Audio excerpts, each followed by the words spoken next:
Imagine that, being at a competition and you're cheering your two babies on. You're like, whoever wins it, you both get ice cream, you know? For sure. All right, let's introduce you to the field in the women's 800. This is going to be a dandy. We just saw Isis Grant out of Tyrone, Georgia, the fifth-place finisher at New Balance Nationals Outdoors in Lane 8. Lane 7 is Peyton Hollis of Union Catholic. Kate Peters in Lane 6. Here is Roisin Willis, just 17 years old. She won the Nike National Championship in the 400, running 52.64 last week.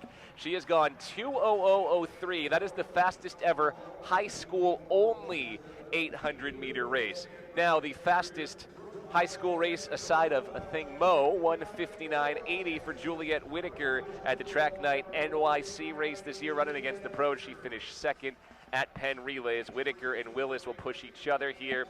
Ellie Shea, such a versatile runner from all across different distances. In lane number 2, it's going to be Kinsey Christensen. And then Michaela Rose, who got herself into the final in the 400 hurdles, where she's been a strong hurdler, but also has run a 2:02.800 as well.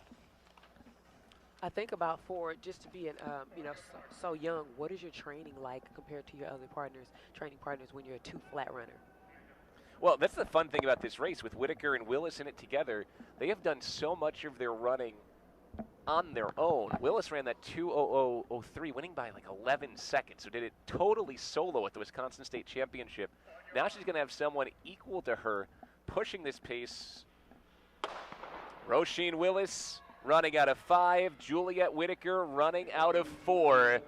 Two of the fastest high schoolers in American history. And it is Willis going out very hard, the 17-year-old from Stevens Point, Wisconsin, who is headed to Stanford next year. Yeah, Willis and Whitaker are both going to Stanford. There's like 7 phenomenal athletes going to Stanford this year, and I've seen them a lot over at East Bay. We saw them at the cross-country meet, and then we've been watching them over the track meet. But, to see these two athletes come together now, Willis and Whitaker have been so excited for one another. That's really cool. Well, and they're two very different runners. Roisin Willis mentioned a 52.64 400 runner. Meanwhile, Whitaker's mostly run 800 to 3,200. So it is Willis who maybe will feel a bit more confident if it comes down to a kick at the end. It is Whitaker trying to take it out especially hot. Whitaker ahead of Willis, and Michaela Rose is holding on there.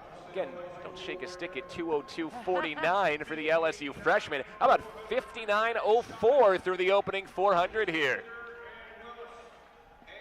Well, this is that point. This is where Whitaker is really running smart right now. Look at her push this third 200. If she wants to run that 52-second 400-meter speed out of Willis, this is where she has to go. They were 13th and 14th at Olympic trials last year as 16-year-olds.